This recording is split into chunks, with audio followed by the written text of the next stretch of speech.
দক্ষিণ আকাশে জমতে শুরু করেছে ঘন মেঘ। বঙ্গোপসাগরে বইছে অস্বাভাবিক স্রোত।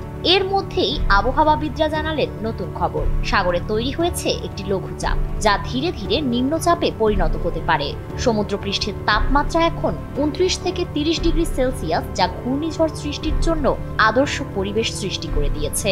এতে করে উপকূলীয় মানুষদের মনে নতুন করে শঙ্কা দেখা দিয়েছে।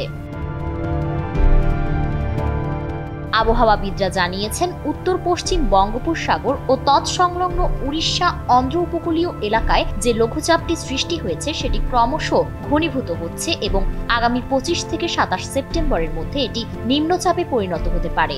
এই নিম্নচাপের প্রভাবে সমুদ্রের ঢেউ বাড়বে, আকাশে ঘন মেঘের বিস্তার হবে এবং সারা দেশে বৃষ্টিপাতের প্রবণতা বাড়বে। RICL TMX, যুগের পর যুগ স্থাপনা থাকে মজবুত।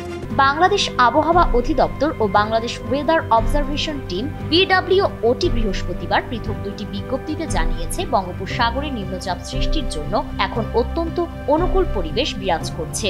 বিশেষ করে সমুদ্রপৃষ্ঠের তাপমাত্রা 29 থেকে 30 ডিগ্রি সেলসিয়াস হওয়ায় ঘূর্ণিঝড় সৃষ্টির আশঙ্কাও উড়িয়ে দেওয়া যাচ্ছে না। তবে মাঝারি থেকে উচ্চ মাত্রার ভার্টিক্যাল উইন্ড শিয়ারের কারণে এটি ঘূর্ণিঝড়ে রূপ নেওয়ার সম্ভাবনা খুবই কম বলে মনে করছেন আবহাওয়াবিদরা।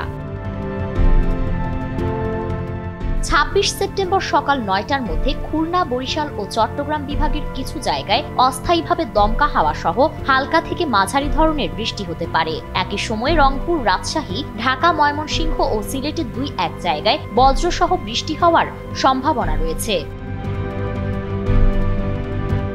27 সেপ্টেম্বর থেকে তাপমাত্রা 1 থেকে 2 ডিগ্রি সেলসিয়াস পর্যন্ত কমতে পারে, যা ইঙ্গিত দিচ্ছে টানা বর্ষণের। এরপর 28 এবং 29 সেপ্টেম্বরও দেশের বিভিন্ন স্থানে দমকা হাওয়া সহ হালকা থেকে মাঝারি বৃষ্টি চলবে। কোথাও কোথাও ভারী বর্ষণের ফলে জলাবদ্ধতার আশঙ্কা তৈরি হতে পারে। আবহাওয়া অধিদপ্তরের পূর্বাভাস বলছে, আগামী 5 দিন দেশে বৃষ্টিপাতের ধারা অব্যাহত থাকতে পারে। এই পরিস্থিতিতে উপকূলীয় এলাকার মানুষদের জন্য সতর্ক সংকেত জারি করা হতে পারে। ইতোমধ্যেই অনেক মাছ ধরার নৌকা ঘাটে ফিরেছে।